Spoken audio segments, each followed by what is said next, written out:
selamat datang kepada Mas Menteri beserta jajaran.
Hadirin dipersilakan duduk kembali.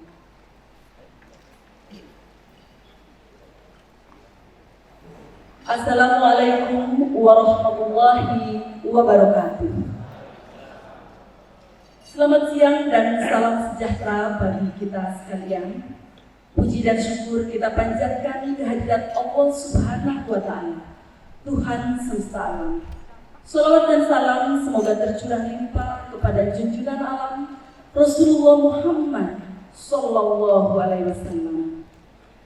Bapak Ibu hadirin yang saya hormati, pada siang hari ini Majelis Pimpinan Pusat Ikatan Cendekiawan Muslim se-Indonesia dalam acara Forum Dengar Pendapat dan Uji Publik Rancangan Undang-Undang Sistem Pendidikan Nasional bertempat di Sahid Jaya Hotel pada tanggal 14 September 2022. Memulai acara dengan pembacaan basmalah bersama.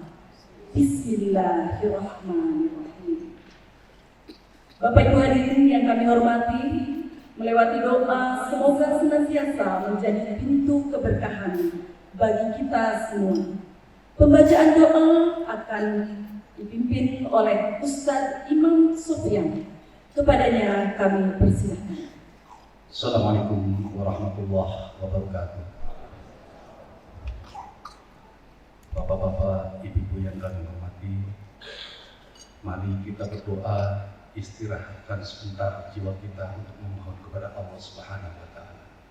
Al-Fatihah.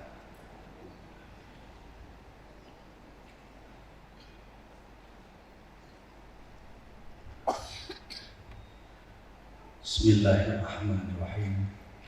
Allahumma inna bifadli bismillahirrahmanirrahim wa bihaqqi bismillahirrahmanirrahim wa bihaibati bismillahirrahmanirrahim wa bimanzilati bismillahirrahmanirrahim wa bikaramati bismillahirrahmanirrahim irfa' qadrina wa shrah sadrina ya man ya maisur Hamim Ain Sin Qaf Alif Lam Mim Sad Alif Lam Ra Hamim Allahu la ilaha illa huwal hayyul qayyum bisiril haibati wal qudrati bisiril jabal wal azamati min ibadikal muttaqin.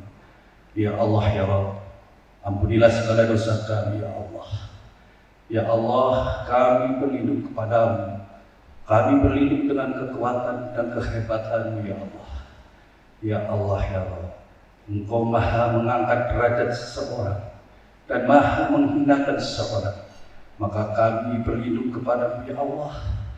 Angkatlah derajat kami ya Allah sebagai kaum intelektual yang ditempatkan pada, yang dicintai dengan melahirkan kebaikan-kebaikan, melahirkan kebenaran-kebenaran, melahirkan keadilan-keadilan. Ya Allah ya Rabb, hamparkanlah sebuah kebaikan untuk kami ya Allah. Sayangilah, kasihilah, dan cintai kami ya Allah. Ya Allah ya Rabb, jadikanlah kami ini adalah sumber energi positif ya Allah. Jadikanlah kami adalah sumber daripada solutif ya Allah.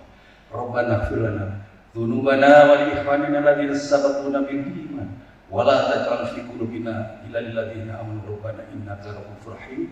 Rabbana atina fid dunya hasanah wa fil akhirati hasanah wa qina adzabannar. Sallallahu ala sayyidina Muhammadin Mustafa Rasulullah sallallahu alaihi wasallam. Subhana rabbika rabbil izzati amma yasifun wa salamun ala mursalin walhamdulillahi rabbil alamin. Al-Fatihah. Assalamualaikum warahmatullahi wabarakatuh.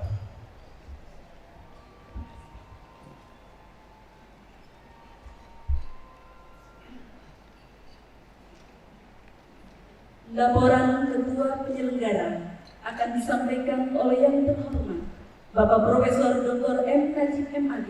Kami persilakan.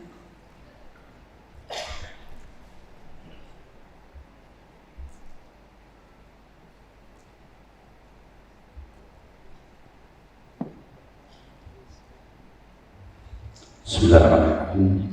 Assalamualaikum warahmatullahi wabarakatuh. Alhamdulillahirabbil alamin wal 'aqibatu lil muttaqin wala 'udwana illa 'alal zalimin. Asyhadu an la ilaha illallah al-malikul haqqul mubin wa asyhadu anna Muhammadan 'abduhu wa rasuluh shadiqul wa'dil amin. Allahumma shalli wa sallim ala sayyidil awwalin wal akhirin Muhammadin wa ala alihi wa sahbihi wa man tabi'ahum ila yaumiddin. Yang saya hormati Bapak Menteri Pendidikan dan Kebudayaan dan Riset dan Teknologi Bapak Haji Nadiem Makarim. Yang saya hormati Bapak Kepala Badan Standar Kurikulum dan Asesmen Pendidikan Bapak Ninu. Yang saya hormati Bapak Ketua Umum MPP ISMI Profesor Dr. Arif Satria. Yang saya hormati para Wakil Ketua Umum, para Dewan Pakar, para rektor, para dewan pakar. Sini ada yang kebetulan beliau mengawal kajian rancangan undang-undang Sisdiknas dari MPP ISMI. Ada Profesor Asli Jalal, Profesor Kanebri, Profesor Sefudin, dan juga beberapa guru besar dan para rektor yang lain yang menjadi bagian dari keluarga besar ISMI. Bapak Menteri yang saya hormati, perlu saya melaporkan bahwa sejak RUU Sisdiknas menjadi isu nasional, meskipun pada saat itu Kementerian Pendidikan dan Kebudayaan belum mengeluarkan secara resmi draft atau naskah RUU, tetapi publik sudah merespon sangat besar. Dan bersamaan dengan itu, MPP ISMI juga melakukan kajian-kajian terhadap rancangan undang-undang yang meskipun belum secara formal diterbitkan oleh kementerian, dan saat itu kita menghadirkan narasumber dari kementerian, yaitu Bapak Nino, menjadi narasumber, dan juga beberapa dirjen yang lain. Kemudian kita menindaklanjuti kajian-kajian itu dalam beberapa kajian melalui webinar. Kemudian pada tanggal 25 Agustus 2022, Kementerian Pendidikan dan Kebudayaan dan Ristek mengirim surat secara resmi kepada ISMI untuk ISMI berpartisipasi dalam melakukan kajian dan masukan-masukan pencermatan terhadap rancangan undang-undang Sisdiknas ini. Bersama dengan itu kemudian Bapak Ketua Umum menunjuk tim untuk melakukan kajian-kajian, dan selanjutnya dari tim itu kemudian melakukan kajian-kajian secara maraton, dan pada akhirnya juga merumuskan kajian, pemikiran dan masukan yang nanti akan disodorkan kepada pemerintah dan juga DPR RI terkait dengan rancangan undang-undang Sisdiknas ini. Kajian dilakukan beberapa kali, termasuk yang terakhir sejak hari Selasa kemarin. Tim melakukan kajian dan juga sekaligus penyusunan rumusan kajian dan pencermatan terhadap rancangan undang-undang ini yang akan dijadikan satu konsep atau satu pemikiran IJMI yang akan disampaikan kepada pemerintah sebagai bagian dari pematangan penyempurnaan dari rancangan undang-undang Sisdiknas yang sampai hari ini sudah masuk menjadi prolegnas di DPR RI. Tim kajian diantaranya dikawal, dikomandani oleh di sini ada Prof. Fasli Jalal, kemudian Prof. Ganefri, kemudian juga Prof. Asef Sabudin, dan juga diperkuat dengan beberapa tim yang lain dari unsur Dewan Pakar IJMI, Dewan Pakar IJMI yang kebetulan di antara Dewan Pakar IJMI yang dari bidang pendidikan itu banyak di antaranya adalah para rektor, baik rektor perguruan tinggi negeri maupun rektor perguruan tinggi swasta. Kemudian dari beberapa kajian dan beberapa kali rapat yang diselenggarakan oleh tim kajian itu hampir matang, dan kemudian nanti insya Allah akan disampaikan, dipaparkan di hadapan Pak Menteri. Dan kita harapkan dari kajian ini juga menjadi bagian kewajiban IJMI untuk berkontribusi terhadap penyempurnaan rancangan undang-undang Sisdiknas, karena rancangan undang-undang Sisdiknas ini undang-undang yang menyangkut hajat hidup orang banyak dan menyangkut juga proses bagaimana kita menatap Indonesia ke depan, karena pendidikan merupakan bagian dari tujuan atau amanat dari tujuan negara kesatuan Republik Indonesia. Dan nanti output dari kajian dari yang dilakukan oleh tim ini adalah berupa kajian dan juga hasil analisis, evaluasi, kritik terhadap rancangan undang-undang dari berbagai perspektif akademik maupun perspektif yuridis, dengan pertimbangan teoritis yang bersifat landasan epistemologis, landasan filosofis, landasan sosiologis maupun landasan yuridisnya. Dan oleh karena itu kajian yang nanti akan dilakukan dalam bentuk evaluasi terhadap pasal per pasal, dan sekaligus juga nanti diharapkan outputnya adalah IJMI akan menyampaikan rancangan undang-undang yang bersifat sandingan, dan ini bersifat masukan dan sekaligus penyempurnaan yang akan disampaikan kepada pemerintah dalam ini Kementerian Pendidikan dan Kebudayaan dan juga DPR RI. Dan ini adalah merupakan bagian dari tanggung jawab dan peran IJMI sebagai bagian dari negara kesatuan Republik Indonesia. Terima kasih, itu saja bisa saya laporkan. Assalamualaikum warahmatullahi wabarakatuh.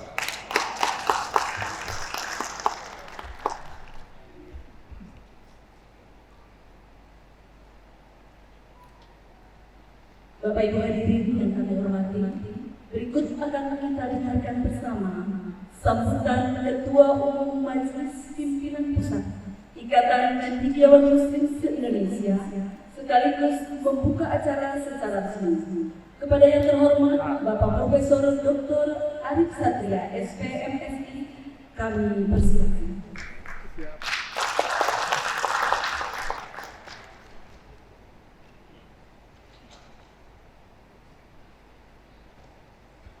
Bismillahirrahmanirrahim. Assalamualaikum warahmatullahi wabarakatuh. Alhamdulillah, nahmaduhu wa nasta'inuhu wa nastaghfiruh. A'udzu billahi minasy syaithanir rajim.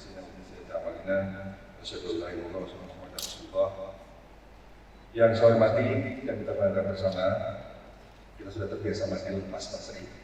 Utangan buat Mas Menteri, Mas Adi Karim, yang hari ini berkenan hadir bersama kita untuk bisa berdialog berkaitan dengan bagaimana RUU Sisdiknas ini harus dilakukan. Dan Mas Dino yang dari Ustaz Tafandi, serta yang saya hormati para waktum IJMI, ini waktum bisa hadir semua, Pak Jafar, Pak Pio, Bu Riri, Pak Najib, Pak Sani, dan yang saya hormati Pak Jasan, yang saya hormati juga Wakil Ketua dan Pakar yang hari ini hadir, para anggota Dewan Pakar IJMI, Dewan Penasehat, dan perlu diketahui bahwa Mas Menteri ini adalah anggota Dewan Penasehat IJMI. Juga yang saya hormati pada pimpinan Orwell, pimpinan Orda, para rektor, juga perwakilan dari Forum Rektor Indonesia yang hadir, teman-teman dari BGRI, dari ormas-ormas yang hadir pada hari ini, dari Ikatan Sarjana Katolik, dari Persatuan Intelijensia Kristen Indonesia, Ikatan Cendekiawan Hindu Indonesia, Ikatan Cendekiawan Hindu Dharma, dan hadirin sekalian yang berbahagia. Tentu ada juga di sini Ketua Majelis Pendidikan Tinggi IJMI, Pak Kanekri.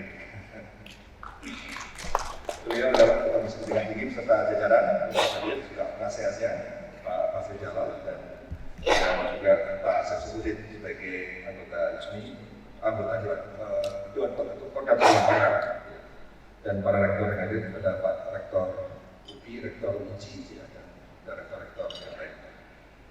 Tentu kita senang sekali kali ini bisa dalam suasana satu afiat berjumpa terus membangun energi positif dalam rangka membangun bangsa ini melalui upaya kita untuk terus mereform dunia pendidikan. Karena dunia pendidikan adalah dunia yang sangat strategis untuk kemajuan bangsa, dimanapun negara tidak ada yang maju tanpa kemajuan di dunia pendidikan. Karena itu cita-cita bangsa Indonesia untuk mencerdaskan kehidupan bangsa ini adalah sesuatu yang mutlak harus kita lakukan, kita reform, dan reform itu adalah sesuatu yang berkembang sesuai dengan dimensi waktu. Ya. Jadi waktu terus berkembang, dinamika terus berjalan, perubahan terus terjadi.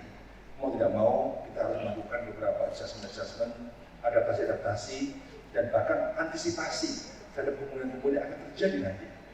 Jadi saat ini kita tidak sekedar hanya mengikuti ritme yang ada dan beradaptasi, tapi lebih penting adalah suatu saat kita harus bisa menjadi trendsetter dalam proses perubahan yang terjadi.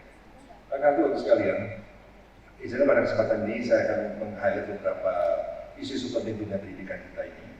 Tentu pendidikan ini hal yang sangat fundamental bagi karakter bangsa, bagi menguatnya mindset dan skill set yang dimiliki oleh para pendidik.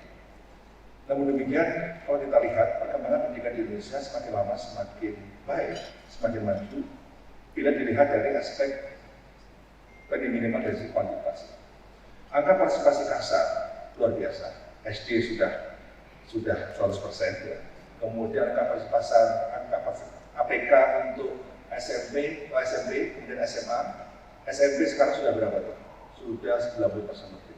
Ya. Sekarang SMA. Jadi wajib belajar yang dulunya itu 6 tahun kemudian menjadi 9 tahun. Sekarang memang karena sudah 90%. Jadi saatnya kita melangkah lebih jauh lagi agar bisa memberikan kewajiban untuk wajib belajar 12 tahun. Memang wajib belajar 12 tahun saya kira bukan hal yang buru-buru, karena memang kita berharap orang-orang yang menjadi mayoritas bangsa Indonesia adalah orang-orang terdidik. Minimal mereka adalah lulusan SMA, bukan lagi lulusan SMP. Nah, apalagi kalau kita lihat dari angka partisipasi kasar masuk perguruan tinggi yang hanya 31,19%. Kalau melihat angka 31,19%, bisa ditayangkan slide-nya. Kalau angka berapa 31,19% yang kita lihat ini, berarti ada kurang lebih sekitar 68% lulusan SMA yang tidak bisa masuk ke perguruan tinggi. Nah, kalau kita lihat bahwa persoalan yang sangat serius bagi kita adalah kalau saya beberapa kali di forum IJMI, Mas Menteri, membuat kuadran. Ya. Jadi dalam kuadran itu ada kuadran sumbu X, itu adalah tingkat ekonomi. Sumbu Y adalah tingkat prestasi akademis. Ada mahasiswa yang tingkat akademisnya bagus, ekonominya bagus. Biasanya para rektor senang. Kuadran 2. Kuadran 1, akademisnya tinggi, tapi dia nggak mampu. Ya itulah tugas pemerintah melalui KIP, melalui program beasiswa dan sebagainya. Ada juga kuadran 4, orang kaya, tapi akademisnya rendah, tapi dia masih punya duit untuk sekolah dan sebagainya. Nah yang dipersoalkan adalah ya kuadran 3 ini, miskin, prestasi akademisnya rendah. Ini adalah yang terbesar. Jadi mayoritas 68% itu ada di nomor 3 ini. Dan di sana insya Allah ISMI akan berperan membantu pemerintah, membantu menyelesaikan program pendidikan di kuadran 3. Siswa-siswa yang memang secara akademis kurang mampu, kemudian juga secara ekonomi juga kurang mampu, tapi mereka harus diberi kesempatan. Memang persoalannya dan pertanyaannya, apakah mereka semua harus masuk perguruan tinggi? Sehingga perguruan tinggi juga beragam. Perguruan tinggi itu kan sangat luas, tidak hanya akademik, tapi juga ada vokasi. Ada akademik komunitas yang ada 10 tahun, yang atau beberapa program-program yang menyediakan mikro-kredensial. Seperti misalnya Google. Ya. Jadi Google Career Certificate. Ya. Ini adalah sebuah program yang memang sudah dikembangkan oleh Google Career Certificate 6 bulan. Ngambil di Google, dijamin dapat kerja. Ini mana ada kampus di dunia manapun yang bisa menjamin 2 tahun, 3 tahun, 4 tahun kuliah di perguruan tinggi dijamin dapat kerja dengan future job. Nggak ada yang menjamin. Nah sekarang kita ini IPB, UITB, UNP, dan sebagainya perguruan lagi bukan bersaing hanya bersaing dengan perguruan tinggi luar negeri dengan Harvard, bukan. Saingan kita ke siapa? Ini Google. Saya kemarin ada dengan sebuah lembaga mikro-kredensial di Singapura. Saya pandang dengan beliau, dengan Herman Pratajaya. Mereka juga menyediakan paket-paket 4 bulan, 5 bulan yang langsung dengan skill yang nyata. Nah jadi memang dinamika perubahan begitu besar. Dan kalau kita lihat lagi, apalagi kalau kita melihat bahwa tren sekarang perubahan juga semakin dahsyat. Kalau kita next, dan sekalian. Misalnya ini skenario future healthcare seperti apa? Salah satu komponen penting ini disebut sebagai skenario keempat, My University. Jadi ini dibuat oleh Future Jobs dan skenario My University itu skenario yang bisa menjadi kenyataan dalam waktu 5-10 tahun lagi di Indonesia. Apa yang disebut dengan My University? My University adalah sebuah perguruan tinggi dengan kurikulum yang didesain oleh mahasiswa sendiri. Karena mahasiswa dianggap tahu tentang masa depannya, tahu tentang skill apa yang diperlukan. Jadi model-model paket-paket yang selama ini kita lakukan itu adalah sesuatu yang barangkali tidak akan lakukan lagi. Nah dengan pola-pola seperti ini, pada model Future University, ada lifelong high learning skenario, ada university dan sebagainya. Kita ada lagi misalnya skenario yang dibuat di Australia.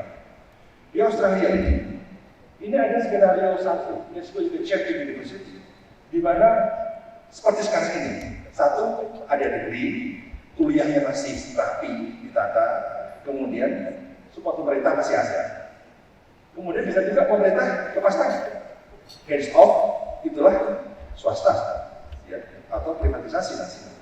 Tapi ada juga skenario di mana pemerintah masih berperan, tapi perkuliahan sudah tidak dipakai-pakai lagi, sudah diatur lagi, sudah unbundled. Itu disebut sebagai virtual university. Ada lagi disaster university. Nah, jadi saya kira perkembangan dunia pendidikan sudah sedemikian di luar itu. Nah, memang orang mengatakan, wah Indonesia masih jauh dalam aspek, tapi ini sesuatu yang apa ya, yang sebentar lagi akan menjadi kenyataan dan harus kita siapkan antisipasi. Pertanyaan adalah, apakah instrumen hukum, payung hukum legislasi Indonesia bisa nggak mengakomodasi isu? Bisa nggak mengakomodasi tren-tren yang akan ada yang sudah menjadi tren global? menurut saya gambaran menjadi kita, saya nggak ada perguruan tinggi merasakan betul. Ini Pak Ganefri baru kemarin ke TNBH. Bisa ditanya, enak mana menjadi TNBH atau Satker? Pasti jawabnya adalah enak TNBH. Karena apa? Otonomis makin luas. Jadi otonomi perguruan tinggi menurut saya sudah harus didorong. Karena tidak mungkin dunia kreatif yang di perguruan tinggi ini dikungkung dengan cara berpikir birokrasi. Itulah model Satker, mohon maaf. Jadi model penyelenggaraan pemerintahan ditaruh sama persis dengan penyelenggaraan di perguruan tinggi. Itu buat perguruan tinggi nggak bisa berkembang karena kreativitas terhambat. Itulah yang kemudian kita berharap bahwa RUU ini adalah RUU yang lebih progresif lagi, mengakomodasi kepentingan otonomi, ya, dan kemudian bisa memberikan fondasi bagi sebuah perguruan tinggi lebih leluasa untuk membangun kampusnya sesuai dengan tren yang ada. Nah, apalagi sekarang kita lihat lagi misalnya Digital University. Ini kampusnya Bang Laude, UIC. Ini gimana? Jadi flexibility dalam learning ini sudah menjadi keniscayaan seperti tadi My University. My University sekarang itu flexibility yang maksimal dalam learning. Nah, ini bagaimana itu bisa diakomodasi dalam organisasi. Nah, saya kira tren digitalisasi dan sebagainya itu menjadi tren yang menurut saya harus kita respon karena tren yang sudah menjadi sesuatu yang nyata di depan mata. Dan kita berharap juga kalau ini bisa mengakomodasi, artinya mengadres berbagai isu-isu yang berkaitan dengan agility dari perguruan tinggi. Perguruan tinggi harus agile, perguruan tinggi harus benar-benar lincah, otonomi kalau memang menghasilkan karya-karya besar dalam dunia inovasi dan menghasilkan lulusan-lulusan besar yang menurut Mas Menteri harus merdeka. Jadi kemerdekaan mahasiswa hanya bisa dicapai ketika dalam suasana yang merdeka, dalam suasana birokrasi yang tidak terlalu menumpuk, dalam suasana yang lebih open dan lebih agile, lebih lincah, lebih fleksibel. Yang itu saya kira hal-hal yang harus benar-benar direspon dalam undang-undang ini. Jadi menurut sekalian, berikutnya lagi saya kira soal isu yang penting juga adalah isu tentang dosen, isu tentang guru. Ya, ini menjadi isu yang undang-undang harus benar-benar memberikan apresiasi, memuliakan bagaimana muatan-muatan dalam undang-undang harus memuliakan profesi guru, profesi dosen, karena inilah pilar pendidikan bangsa yang ke depan sangat tergantung dari sosok guru dan dosen ini. Sehingga perjuangan kita tentu dalam undang-undang bersama Mas Menteri dan saya kira semua yang lebih besar bahwa guru dan dosen benar-benar harus sejahtera, harus memiliki kesempatan untuk mengembangkan diri lebih jauh. Meskipun ke depan guru dan dosen juga fungsinya semakin berbeda dengan fungsi dosen atau peran guru dan dosen pada masa-masa sebelumnya. Sebelumnya di era teaching, guru dan dosen adalah sumber pengetahuan. Sekarang sumber pengetahuan di mana? Sumber pengetahuan dari Google. Sumber pengetahuan di mana-mana, Google ada di mana-mana. Dan siswa sudah bisa mencari pengetahuan dimanapun. Dan kemudian itulah dosen dan guru punya fungsi satu sebagai fasilitator, punya fungsi sebagai motivator, punya fungsi sebagai inspirator. Jadi itulah dunia yang memang agak sedikit berbeda dengan dunia sebelumnya, tapi ini menjadi sesuatu yang akan menjadi kenyataan dan harus kita antisipasi dari sekarang. Sehingga moga-moga undang-undang ini, revisi undang-undang RUU Undang-Undang Sisdiknas ini adalah RUU yang sekali lagi satu tetap berpegang pada prinsip-prinsip Pancasila. Ya, saya yakin itu akan terakomodasi semua. Prinsip-prinsip bahwa semua ketakwaan yang kepada Tuhan Yang Maha Esa adalah satu fondasi, ya, penguatan karakter, skill set dan mindset. Kemudian kedua soal pemerataan pendidikan melalui instrumen wajib belajar 12 tahun, saya kira harus didorong. Kemudian menyelesaikan problem-problem pendidikan seperti sekarang ini yang ada di kuadran 3. Kemudian bagaimana kita juga harus merespon dinamika perubahan di era 4.0 digitalisasi, di mana agility dan flexibility menjadi keniscayaan. Kemudian di mana kita juga harus terus memuliakan profesi guru dan dosen. Dan saya kira masih banyak isu-isu lain. Sehingga saya harapkan Bapak Ibu sekalian peserta ini bisa membaca naskah akademis naskah akademik undang-undang RUU ini, silakan dicermati, silakan dikritik, silakan diberi masukan. Jadi insya Allah IJMI adalah sebuah institusi, Mas Menteri, institusi yang berusaha untuk menjadi sebuah inspirasi yang benar-benar IJMI ini kita arahkan untuk terus berikan solusi untuk persoalan-persoalan bangsa ini. Kita harus terus menyalakan lampu, mencerahkan sehingga dikala orang berdebat, orang sebagainya, IJMI harus hadir dalam memberikan pandangan-pandangan secara jernih sesuai dengan ciri-ciri sejatiawan yang memang mengedepankan aspek objektivitas, independensi, ya, yang itu terus harus kita dorong dan kita depankan.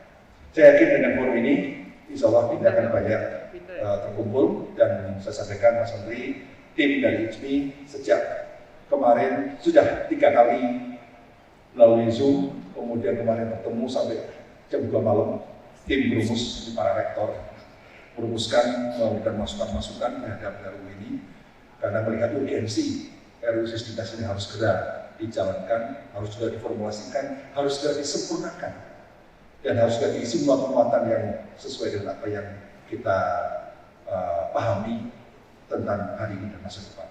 Sekali lagi terima kasih kepada tim Pak Najib, ya, dan tim perumus Pak Asep, Pak Kenevi, dan Pak Fasli serta Pak Sukur Panjar sebagai ketua panitia, kita apresiasi yang hari ini hadir, dan apresiasi kepada semuanya. Moga-moga pertemuan hari ini adalah pertemuan yang sangat bermanfaat untuk kemajuan pendidikan nasional.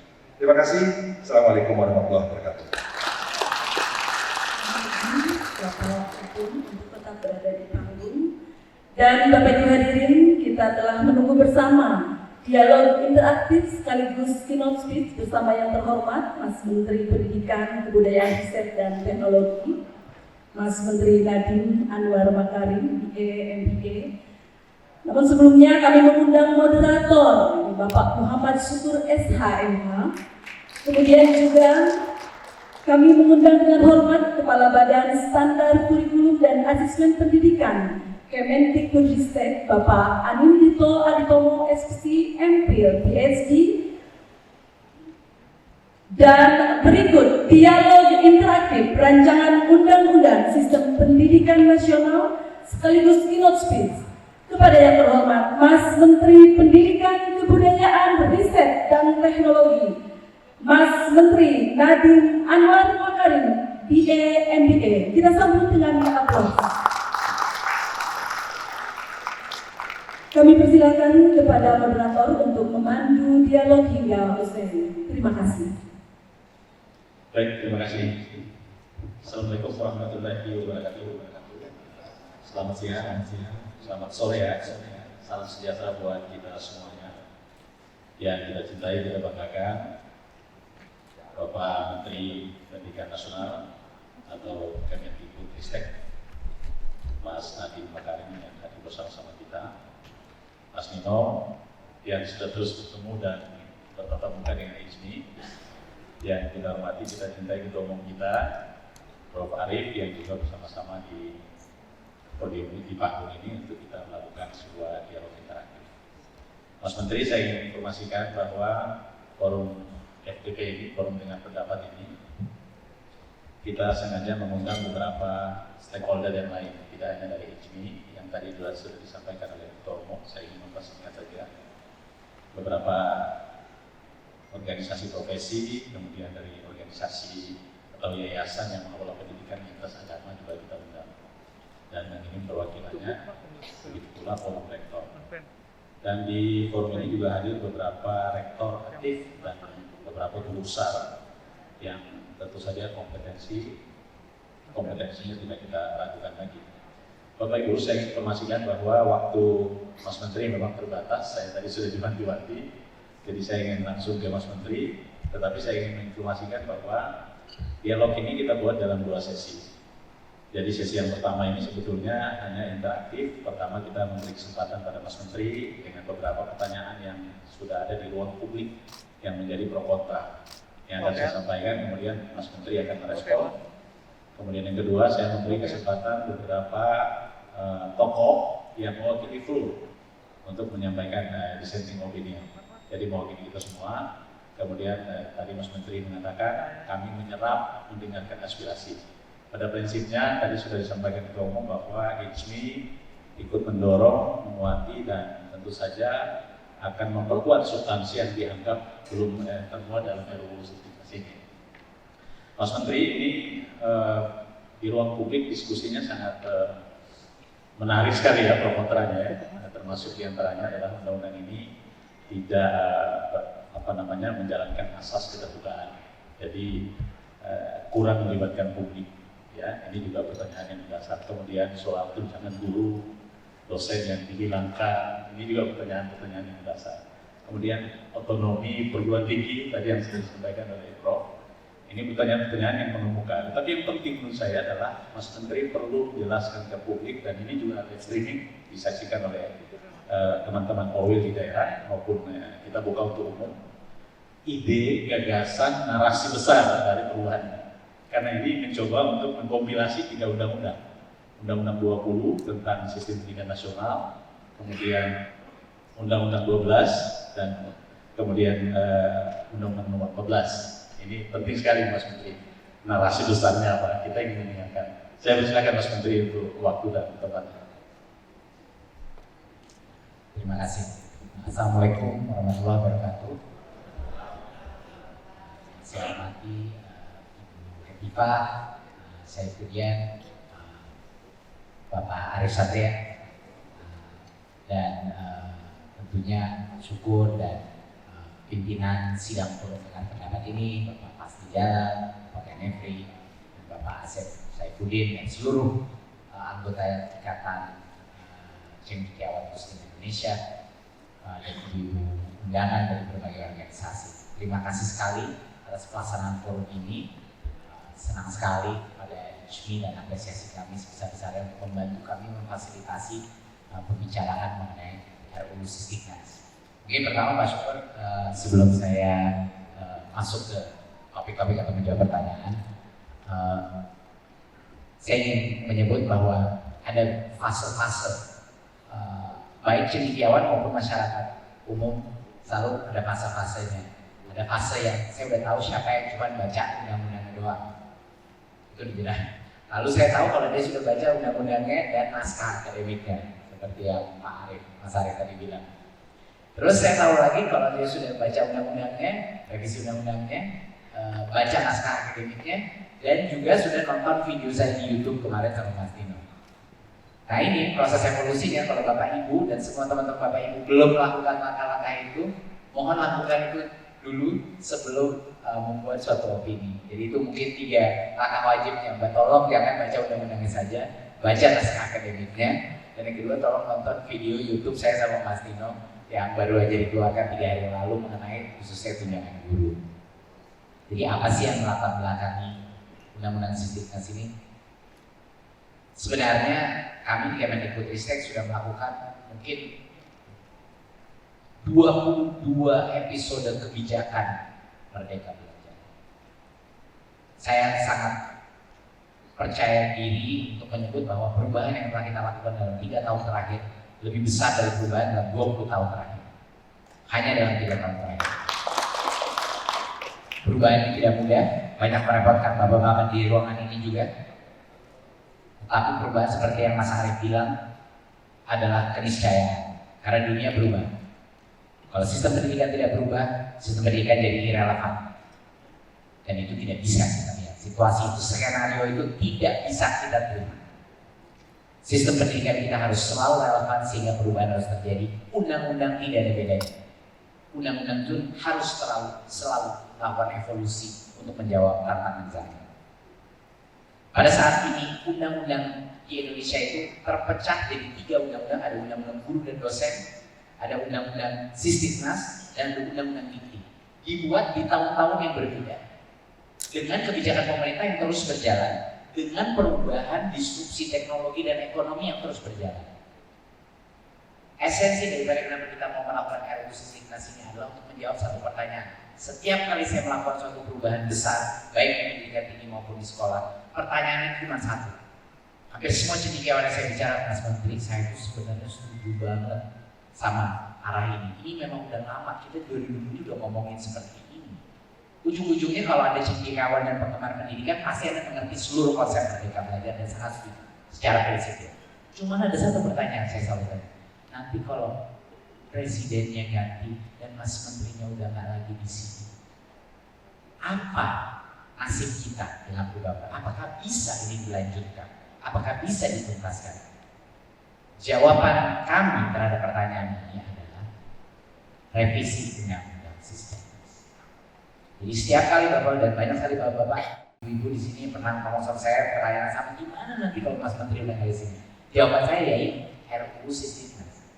Kita harus mempermanenkan, mengabadikan beberapa prinsip-prinsip dasar seperti profil pelajar Pancasila, seperti mata pelajaran Pancasila, seperti wajib belajar yang selalu kita ngomongin APK SMA, tapi undang-undangnya cuma bilang wajib belajar 9 tahun. Di saat ini 3 undang-undang itu banyak sekali tumpang tindih.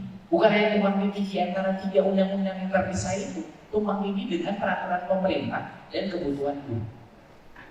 Karena adanya kata, saya kasih contoh sangat mudah, karena adanya di dalam undang-undang guru dan dosen kata tunjangan profesi, ini banyak guru tidak mengerti ini. Itu kata tunjangan profesi guru.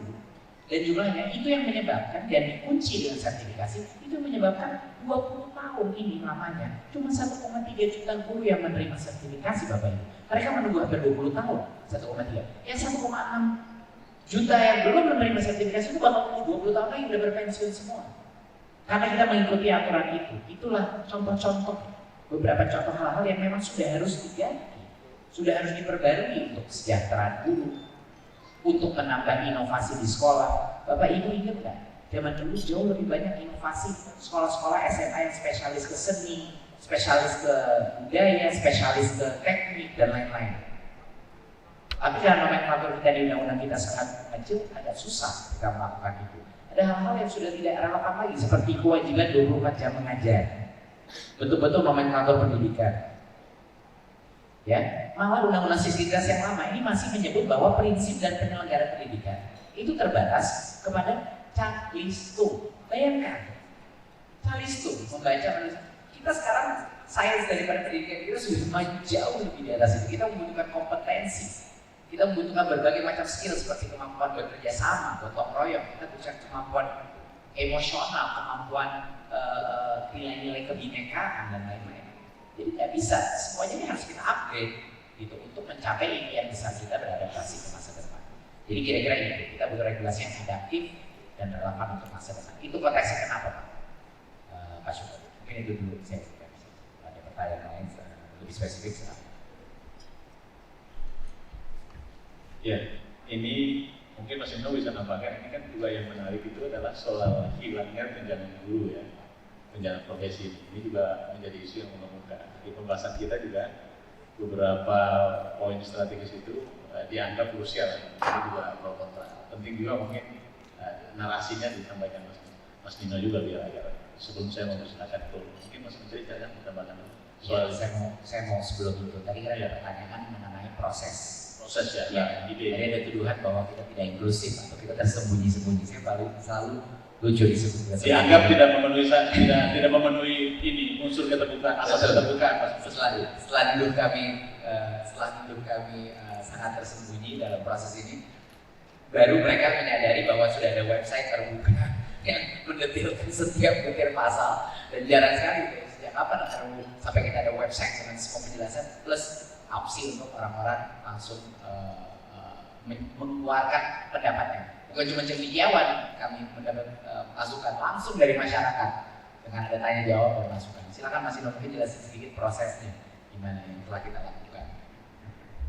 Terima kasih Mas Menteri. Selamat sore, Assalamualaikum warahmatullahi wabarakatuh. Salam sehat, salam sejahtera untuk kita semua. Yang saya hormati Mas Menteri, Pak Arief, Pak Syukur, Pak Fasli, Pak Kanefri, dan Bapak Ibu semuanya.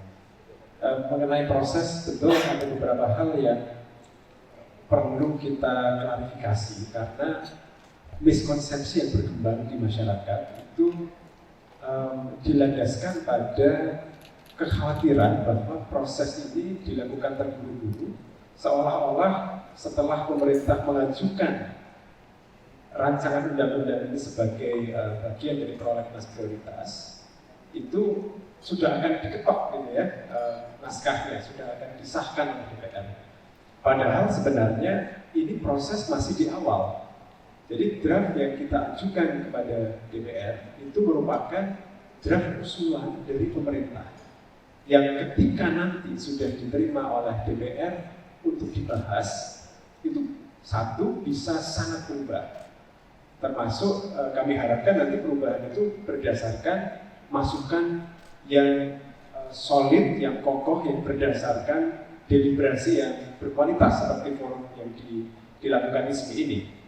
Jadi satu, ketika nanti DPR sudah setuju untuk membahas, draft itu sangat mungkin untuk diperbaiki, sangat mungkin untuk berubah, dan karena itu kami melakukan dialog-dialog dengan banyak pihak, salah satunya dengan ISMI. Terima kasih sudah difasilitasi untuk forum ini. Kemudian yang kedua, ada miskonsepsi bahwa kalau dibahas dengan DPR, maka seolah-olah itu akan cepat selesai, dalam 2 bulan akan diketok. Itu juga tidak benar. Sangat-sangat mungkin bahwa pembahasannya akan carry over, akan dilanjutkan ke tahun depan. Mengingat kompleksitas dari undang-undang yang kita ajukan ini mengintegrasikan 3 undang-undang.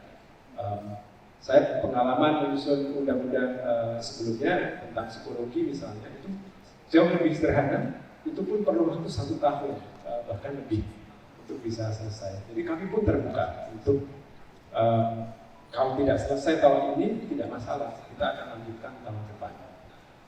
Tapi kalau tidak dimulai tahun ini, kemungkinan besar tidak akan selesai Bapak dan Ibu. Jadi inilah urgensi kami mengajukan rancangan undang-undang ini untuk dibahas bersama dengan DPR. Bukan berarti kami ingin segera, pokoknya draft yang kita ajukan distempel saja, diketok saja, itu tidak. Kami sangat terbuka menerima semua masukan. Masukan-masukan itu akan menjadi bahan untuk pembahasan bersama DPR, dan sangat mungkin dan seharusnya ya mengubah dan memperbaiki pasal-pasal yang ada. Dan yang kedua, lini masanya juga jangan dibayangkan harus segera selesai. Mengenai keterbukaan, betul menegaskan lagi dari Mas Menteri, kita ada website yang itu menunjukkan komitmen kita tentang keterbukaan dan partisipasi publik. Jadi insya Allah tidak ada yang kita tutupi. Kadang-kadang ironisnya, karena kita terbuka, malah dituduh tidak terbuka dan tidak partisipatif. Karena orang sudah baca, tapi bacanya hanya pasal per pasal, pasal tertentu gitu ya, tidak secara menyeluruh. Demikian yang bisa saya tekankan. Mas Menteri, yang penting itu negara menjamin wajib belajar, kemudian otonomi perguruan tinggi, Mas Menteri. Coba kita boleh yang guru dulu tadi. Ya, mulai dari dulu. Paling hot kan guru kan. Paling hot itu betul. Yang paling hot adalah headline-nya cuma 1 yang dibaca. Tunjangan profesi dihilangkan, jumlahnya dihilangkan. Gampang kan menuduh seperti itu. Padahal ironisnya, RUU Sisdiknas harusnya dari semua stakeholder yang paling membela RUU ini, seharusnya ini didorong oleh para guru. Saya jelaskan kenapa. Bapak-bapak, ibu-ibu di sini nggak tahu seberapa mengetahui mengenai sistem tunjangan guru. Tetapi saat ini, guru itu, karena di dalam Undang-Undang Guru dan Dosen disebut tunjangan profesi, disebut jumlahnya, dan disebut harus dengan sertifikasi. Yang dimaksud sertifikasi itu adalah proses PPG. PPG itu sebenarnya adalah sekolah profesional menjadi guru. Kalau buat guru baru itu 1 tahun. Biasanya. Kalau buat dalam jabatan bisa 6 bulan ya, masih 6 sampai 8 bulan. Jadi bayangkan, semua guru ini, kalau Bapak Ibu ke daerah, bicara sama guru-guru, dan saya nginep di rumah beberapa guru, termasuk beberapa pesantren juga. Jadi saya di semua daerah, semua isu komplain mereka adalah gimana ini? Saya ini kerja, dan saya ini ASN. Dan saya tidak menerima ataupun guru swasta. Saya tidak menerima tunjangan karena harus ngantri, dan ngantri mereka itu sudah bertahun-tahun, bahkan berpuluh-puluh tahun. Karena di dalam undang-undang guru dan dosen itu. Nah, ini guru ini tidak mengerti alasan mereka harus ngantri adalah karena undang-undang guru dan dosen mengunci tunjangan tersebut dengan sertifikasi, dan sertifikasi dikunci dengan PPG. Kenapa harus ngantre semuanya? Karena kapasitas PPG kita senasional itu cuma 60.000, 70.000 setahun. Itu aja tidak cukup untuk menutupi kebutuhan guru baru yang setiap tahunnya pensiun. Bayangkan ya, karena itu menunggu terus. Jadi bagi guru-guru yang sekarang lagi membela kata tunjangan profesi, ketahuilah kata-kata itulah yang mengunci Anda kenapa nggak bisa dapat tunjangan sekarang juga. Jadi saya dan tim Kemendikbudristek sedang mencari akal dan menemukan solusi gimana caranya nih guru-guru bisa mendapat tunjangan tanpa harus disertifikasi dan PPG. Dan ternyata ada jalannya. Masukkan mereka, selaraskan dengan undang-undang ASN. Untuk yang swasta, selaraskan dengan undang-undang ketenagakerjaan. Sudah ada undang-undang yang menjamin kesejahteraan mereka. Kenapa kalau gitu undang-undang guru dosen menyebut itu? Karena undang-undang guru dan dosen, koreksi saya Mas Dino, tapi itu dibuat di 2005. Undang-undang ASN itu baru keluarnya tahun 2015 yang menjamin 2014 yang menjamin kesejahteraan ASN. Makanya di situ ada gap.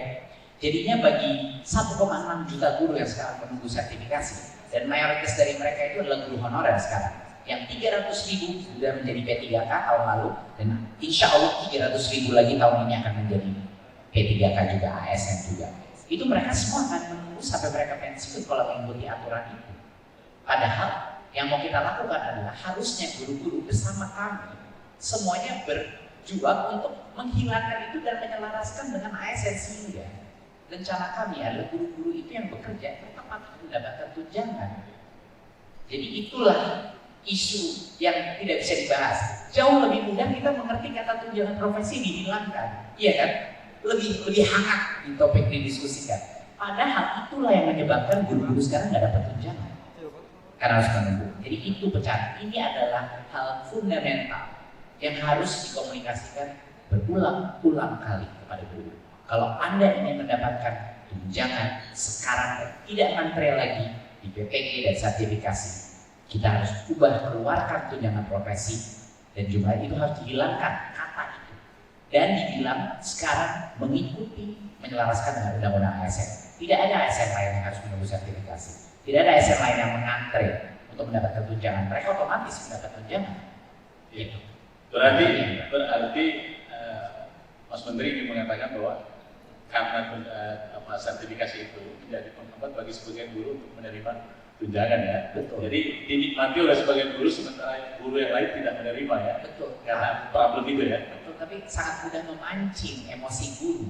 Karena kalau headline-nya udah bilang tunjangan profesi dikeluarkan, itu seolah-olah itu mengambil jatahnya mereka. Padahal selalu saya dikomplain, jadi jaminannya bagaimana? Lalu saya bilang, itu ada di undang-undang. Apa hasil daripada jaminan undang-undang itu? Selama ini Anda ngantre dan menunggu janji dari pemerintah yang tidak pernah terrealisir karena masalah administratif dengan undang-undang tersebut. Itu satu, namanya guru. Plus RUU Sistimnas bagi yang sudah menerima 1,3 juta guru sudah menerima, di dalam RUU Sistimnas kita jamin mereka yang 1,3 juta guru itu tidak akan mengalami penurunan sama sekali. Plus di atas itu, untuk pertama kalinya guru-guru PAUD, guru-guru pesantren, dan guru pendidikan kesetaraan akan bisa diakui sebagai guru pertama kalinya di sejarah Indonesia. Jadi pertanyaan saya, jadi yang rugi siapa? Nah ini yang membingungkan kita, yang rugi siapa? Nah ini makanya harapan Bapak Ibu, mohon ini diklarifikasi. Dan kalau mau tahu track recordnya kami untuk membela kesejahteraan guru, saya nggak usah bicara, tinggal melihat saja hasil jejak rekam kita. 300.000 guru P3K yang udah berpuluh-puluh tahun masalahnya tidak ada. Tiba-tiba mereka guru honorer 300.000 tahun lalu menjadi P3K. Tahun ini insya Allah 300.000 lagi akan menjadi P3K. Lagi 600.000 guru yang tadinya gaji 200.000, 300.000 per bulan, sekarang sudah mendapatkan gaji ASN yang layak. Gajinya bisa 4 kali lipat, 5 kali lipat. Ya, itu yang pertama. Kedua, dana bos bantuan operasional sekolah. 2 tahun yang lalu kita bebaskan kepala sekolah untuk kita berikan fleksibilitas yang sangat besar untuk uang bos bisa digunakan untuk bayar guru honorer. Jadinya kalau mau mempertanyakan komitmen pemerintahan Pak Jokowi terhadap kesejahteraan guru itu sangat sulit untuk melakukan argumentasi, karena kita kelabakan pagi siang malam untuk membela kesejahteraan guru, dan RUU Sisdiknas inilah celah besar kita. Tidak ada antrean lagi yang sudah menerima aman sampai pensiun dan PAUD pendidikan kesetaraan dan pesantren formal akan juga diakui sebagai guru. Itu topik mengenai guru, Pak. Oke, mohon maaf nih, karena 5 menit lagi, nggak apa-apa ya, lain cepat. 5 menit lagi. Berarti 2 lagi. Kedua adalah mengenai perguruan tinggi dan PTNBH. Nah ini lebih gampang lagi argumentasi PTNBH. Mas Arief sudah menyebut ini berapa kali? Begini aja, mendingan jangan dari saya ngomongnya. Bicara aja kepada rektor-rektor PTNBH. Oke. Semua PTN kita yang harusnya sekolah-sekolah universitas terbaik harus menjadi PTNBH semuanya. Apa? PTNBH, kita lihat contoh-contohnya ya. Kita melihat Mas Arief tadi juga menyebut bahwa sejak menjadi PTNBH, IPB malah tidak bergantung lagi kepada pendapatan dari UKT, dari mahasiswa. Hanya sekitar 25%. Mayoritasnya sisanya lagi adalah dari pendapatan lain-lain. Bayangkan. Jadi PTNBH itu membebaskan universitas untuk bisa bermitra dengan swasta, bisa melakukan berbagai macam proyek dan produk inovasi dan entrepreneurship secara bebas. Sekarang bayangkan, kalau misalnya direktoratnya Mas Nino, Satker itu kan sama aja kayak di bawahnya Mas Nino, ya kan? Di bawahnya direktur jenderal kita. Itu sama sekali gimana caranya dia mau menginvestasi dalam suatu bisnis, membuat produk inovasi, membuat electric vehicle, membuat bibit unggul. Gimana caranya dia mendapatkan keuntungan dari itu? Tidak mungkin. Dan semakin besar keuntungan daripada suatu perguruan tinggi di luar pendapatan dari UKT, berarti tekanan untuk meningkatkan UKT juga semakin rendah. Dan kita melihat ini dari datanya. Jadi kita melihat dari PTNBH ada beberapa contoh yang saya mau berikan. ITS contohnya, besaran dana beasiswa mereka itu meningkat 21 dari 21 M di tahun 2015 menjadi 60 M di tahun 2021. Jumlah beasiswa semakin besar, sekitar 36% mahasiswa ITS itu menerima beasiswa. Kita melihat contoh lain, Universitas Padjadjaran. Beasiswa IPB 49%, wah luar biasa, tepuk tangan dong Pak. Universitas Padjadjaran selama 5 tahun terakhir ini jumlah mahasiswanya yang kurang mampu itu meningkat sangat signifikan dari 1.600 mahasiswa menjadi 4.700 mahasiswa, dan saat yang sama rata-rata UKT-nya itu turun dari 4,5 juta per tahun di tahun 2017 jadi 4,3 juta. Bayangin, bukan malah naik, padahal kan normal inflasi naik, ini malah turun. Jadi, tapi seperti biasa jauh lebih mudah untuk langsung menonjolkan headline komersialisasi pendidikan. Komersialisasi pendidikan. Itu udah momongan jitu, itu pas kita lempar itu semua orang udah mulai takut lagi. Padahal semakin kita memberikan otonomi dan kebebasan untuk PTN kita untuk mendapat penghasilan di luar mahasiswa, semakin rendah tekanan dia untuk harus meningkatkan UKT. Itulah contoh nyata yang terjadi.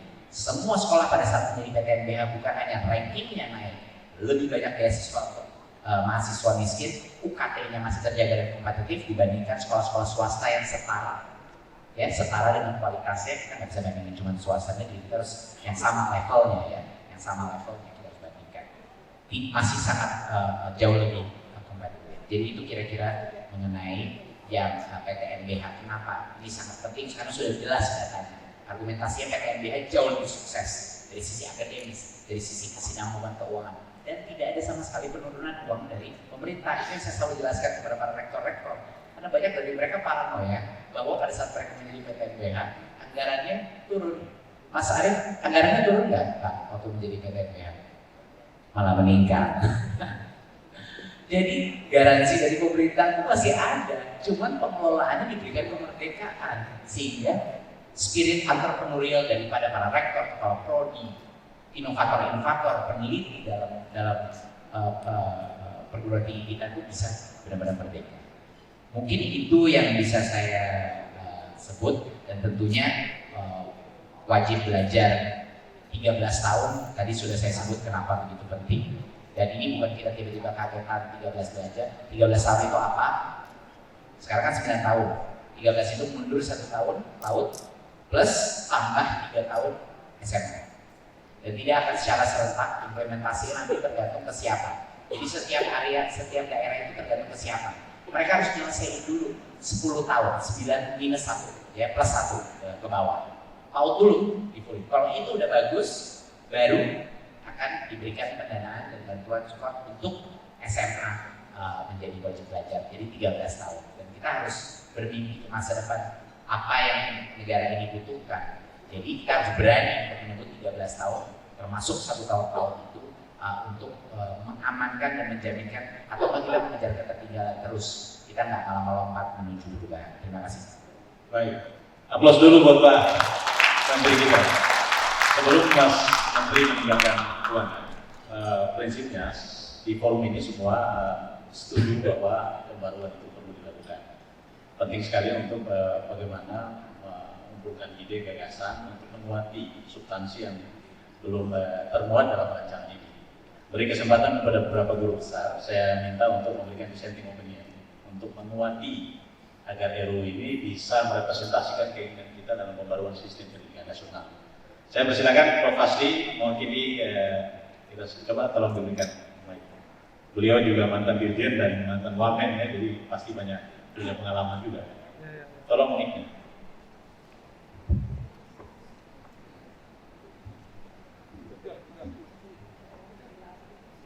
Lokasi kita persingkat, kita kasih waktu.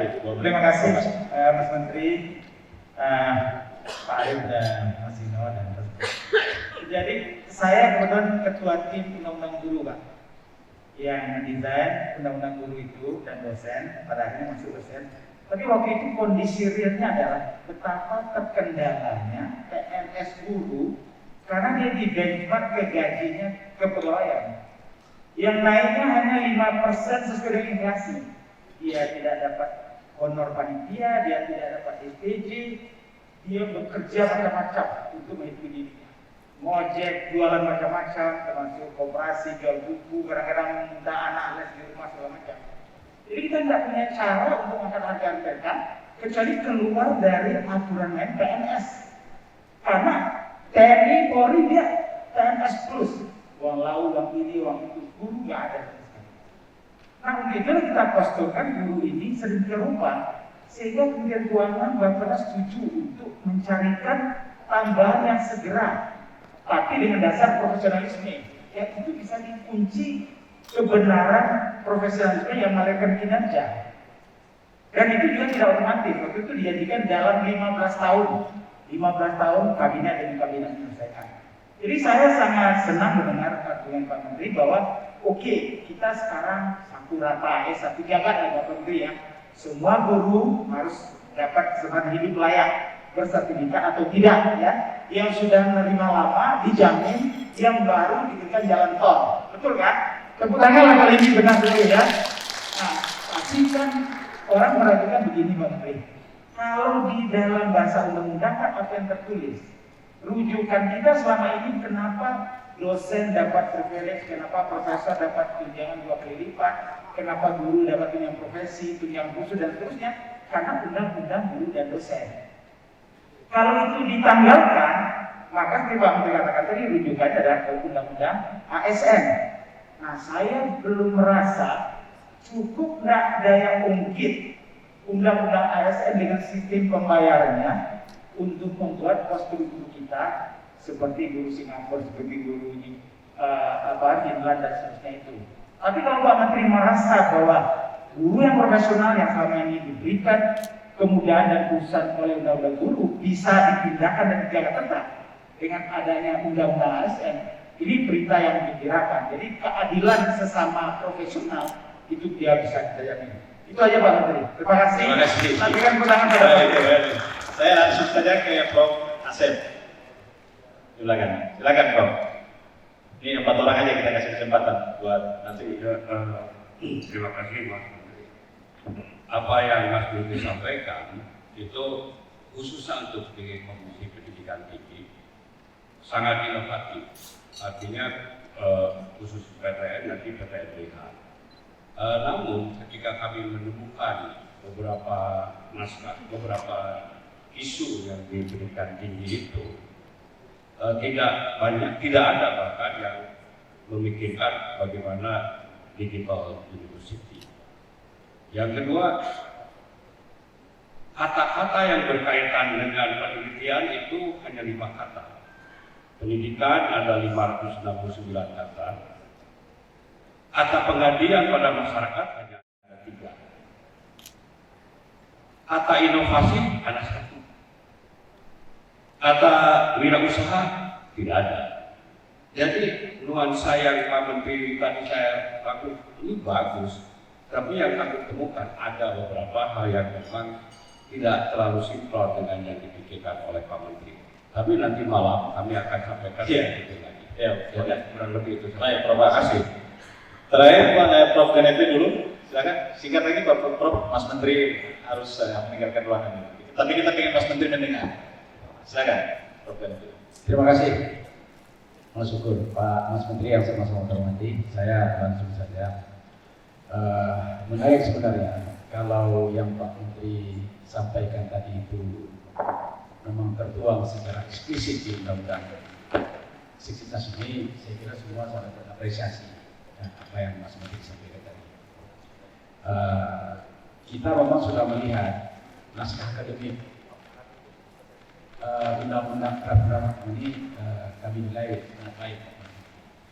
Tapi dalam menuangkan ke batang tubuhnya mungkin ada yang tertinggal. Ya, saya kira mungkin ini yang perlu kita cermati kembali. Dan misal contohnya tentang hak dan kewajiban guru atau dosen. Di naskah akademik jelas di sana dirinci secara sangat rasional, sangat baik. Tapi dalam turunannya di batang tubuhnya ini hilang, tidak ada sama sekali. Dan di samping itu juga itu yang pertama. Yang kedua ini terkait dengan penyelenggara pendidikan profesi guru. Jadi kita yakin bahwa guru yang baik itu pasti akan dihasilkan oleh institusi pendidikan guru yang mumpuni. Institusi pendidikan guru yang mumpuni itu harus dikelola oleh sumber daya yang mumpuni. Selama ini pendidikan profesi guru itu dilaksanakan di perguruan tinggi yang mempunyai program pendidikan. Kenapa ini dilaksanakan di sana? Karena mereka punya resource, punya sumber daya, punya sarana prasarana untuk menyiapkan guru-guru yang profesional tentunya. Memang kita di Indonesia ini semenjak lahirnya undang-undang guru dan dosen itu keinginan masyarakat untuk membuka program pendidikan itu luar biasa, sehingga kementerian kebobolan, kecelakaan. Coba bayangkan Mas Menteri, ada 1.500 perguruan tinggi yang punya program studi pendidikan dan ada 5.000 prodi pendidikan. Setelah kita telusuri, yang layak untuk menyelenggarakan pendidikan profesi guru itu hanya 78. Jadi memang disparitas kualitasnya sangat tinggi. Harapan kami, bagaimana kita fokus ke depan, lembaga atau perguruan tinggi yang menyiapkan guru itu memang harus fokus ke sana.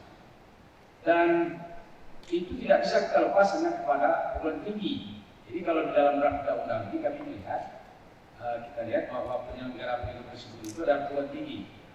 Kami berharap ini lebih spesifik. Baik. Bisa kita laksanakan di perguruan tinggi yang mempunyai, misalnya di perguruan tinggi yang mempunyai program studi pendidikan. Karena alasan kita tadi itu tadi. Dan bisa kolaborasi dengan universitas, politeknik dan yang lain-lainnya. Baik. Untuk menyiapkan itu. Baik, terima kasih. Terakhir Prof. Laude dari Universitas Cinta. Saya beri kesempatan terakhir. 1 menit Prof. Tolong mic-nya. Silakan Prof. Biar ada representasi dari.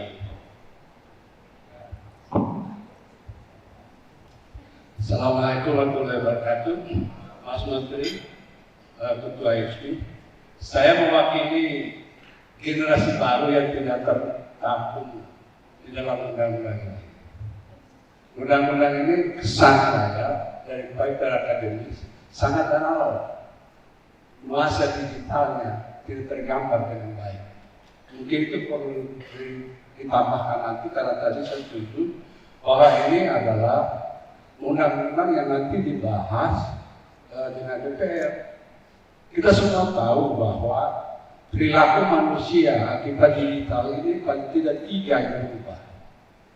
Cara berpikir, cara berkomunikasi, dan behavior. Nah, 3 unsur ini saya belum menemukan di dalam paper akademis maupun di dalam pasal-pasal. Sebagaimana kita ketahui bahwa generasi ini yang milenial, kalau di telepon yang angkat ya. Generasi kita, generasi X, kalau nggak telepon, nggak seret dia.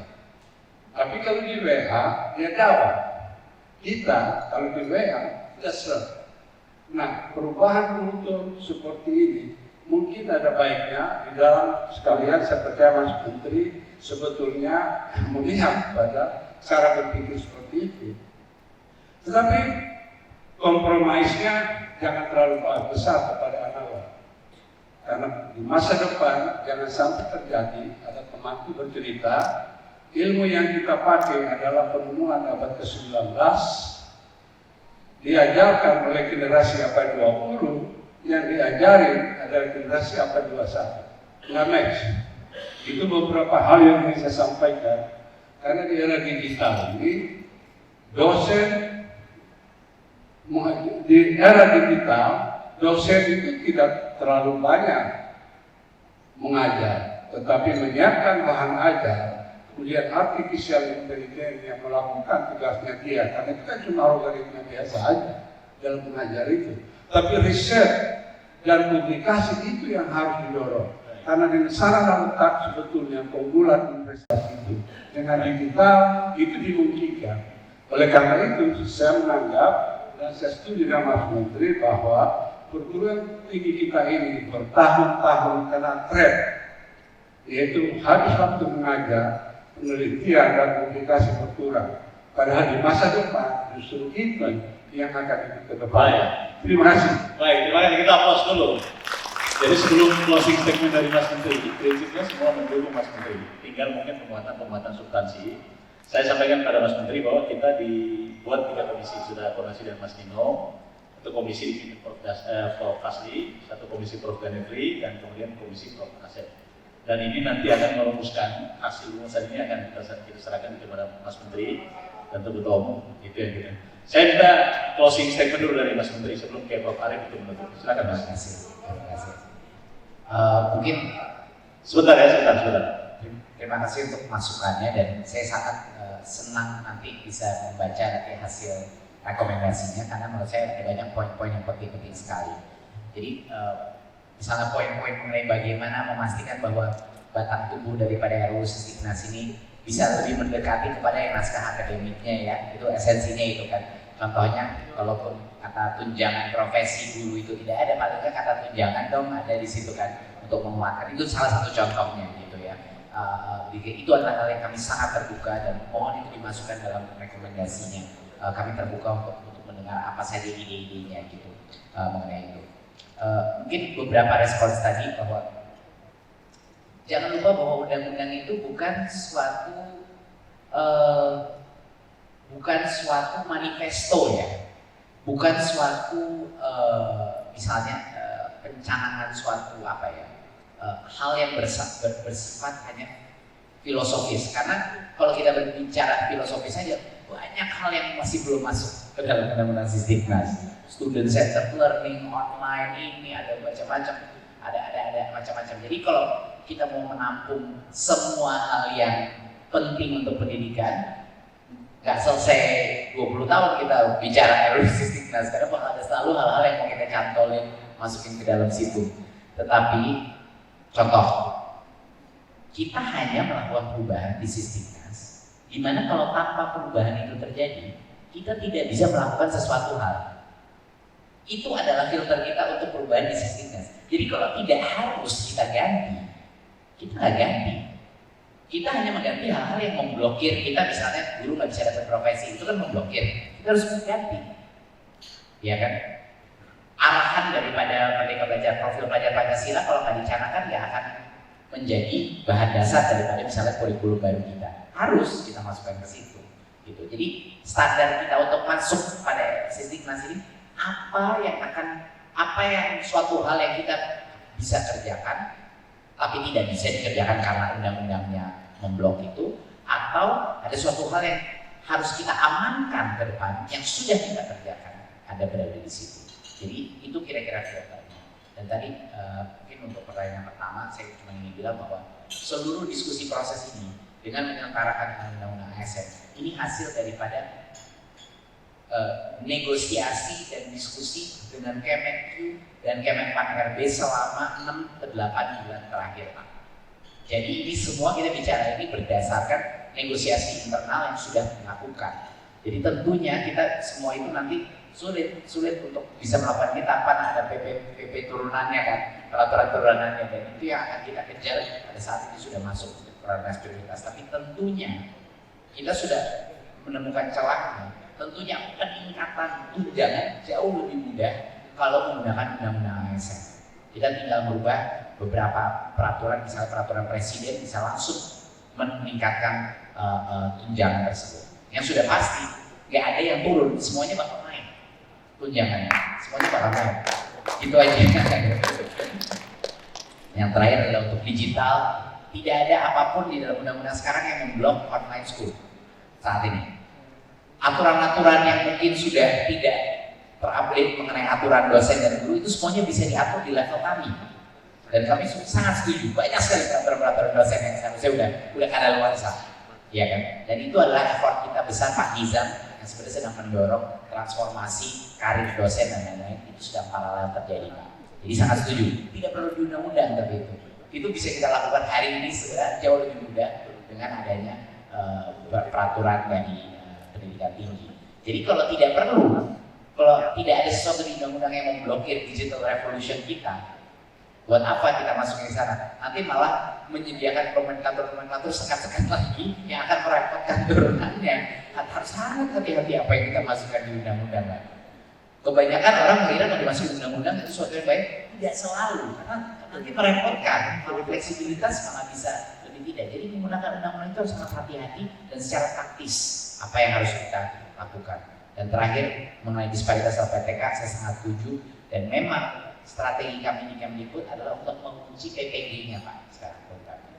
Sangat sulit kalau kita harus mengunci semua program prodi guru di Indonesia. Jauh lebih efisien untuk kita untuk benar-benar mengontrol masuknya PPG, siapa yang boleh PPG dan standar kelulusan PPG tersebut. Dan sekarang kalau dengan RUU ini sudah ada, seluruh kapasitas PPG kita bisa digunakan untuk guru baru Pak yang berkualitas. Jadi kita bisa fokus di situ. Nggak perlu PPG dalam jabatan lagi yang menghabiskan kapasitas PPG kita dan nggak bakal kejar kebutuhan guru kita. Jadi kira-kira itu strategi kita. Tapi poinnya sangat valid Pak. Kami akan dalami lebih lanjut. Tetapi yang kami akan kunci kualitas itu PPG. Saya rasa itu dari saya. Terima kasih. Baik, terima kasih. Kita aplaus dulu buat Pak Menteri. Untuk menutup acara kita, closing statement, saya minta Ketua Umum singkat. Baik, terima kasih teman sekalian. Mas Menteri, terima kasih banyak atas penjelasannya. Sebentar lagi kita akan ada sidang komisi untuk lebih terbuka untuk membahas isu-isu yang lebih detail lagi. Jadi kita harapkan bahwa RUU Sisdiknas ini membuat 3 kata kunci Mas Menteri. Satu adalah koreksi terhadap hal yang memang harus kita lakukan. Satu koreksi, kemudian terjadi soal tunjangan guru dan sebagainya. Kemudian soal ekonomi, dan yang kedua adalah adaptasi. Bagaimana RUU ini bisa mengakomodasi langkah-langkah kita untuk beradaptasi terhadap perkembangan ini. Tapi yang ketiga yang harus kita lakukan adalah antisipasi. Jadi koreksi, adaptasi, dan antisipasi. Sehingga apa? Sehingga RUU ini adalah RUU yang futuristik, yang bisa mengantisipasi kemungkinan-kemungkinan yang akan terjadi. Sehingga kita sudah siapkan perangkat-perangkatnya. Oleh karena itu, dari seperti isu digital itu adalah isu antisipasi. Karena baru satu perguruan tinggi digital university. Tapi mungkin tahun depan ISP bikin, siapa lagi pikir akan semakin banyak lagi digital university, dan itu butuh regulasi yang akan lebih. Tapi kalau saya melihat itu minimal dicantumkan di acknowledge ya dalam mata buku RUU, saya kira sangat bagus, tidak detail. pendetailannya adalah pada saat PP maupun pada saat dibuat permen. Jadi dengan 3 kata kunci, koreksi, adaptasi, dan antisipasi, saya kira RUU ini moga-moga bisa mengantarkan reform pendidikan di Indonesia. Terima kasih. Baik, terima kasih para pembicara, Mas Menteri dan semua audiens. Bapak Ibu yang belum berkesempatan nanti lanjut dengan sidang komisi. Kita akan membahas di sidang komisi. Ada 3 komisi nanti, silakan bergabung sesuai dengan kompetensi masing-masing. Terima kasih Mas Menteri dan semuanya, Pak Nino, semua. Kita aplaus sekali lagi buat semuanya. Saya tutup acara ini, wabillahi taufiq wal hidayah. Assalamualaikum warahmatullahi wabarakatuh. Dan pemberian cenderamata dan kartu anggota ISMI dari Ketua Umum kepada Mas Menteri.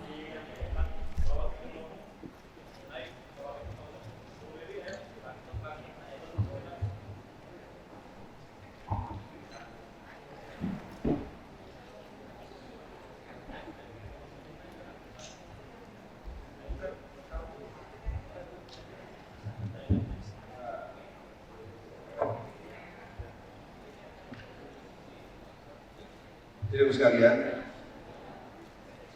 kembali lagi saya sampaikan bahwa ini Mas Menteri itu adalah anggota Dewan Penasihat ISMI Pusat, ya, tangan baru. Nah, ini adalah penjelasan resmi kartu anggota baru yang akan kita berikan kepada Mas Menteri.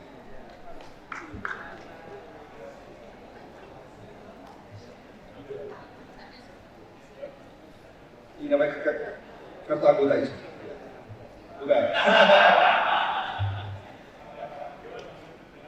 Terima kasih. Tadi saya mau tanya, ini boleh bisa belanja di mana ini? Atau ini? Besar, hormatan besar.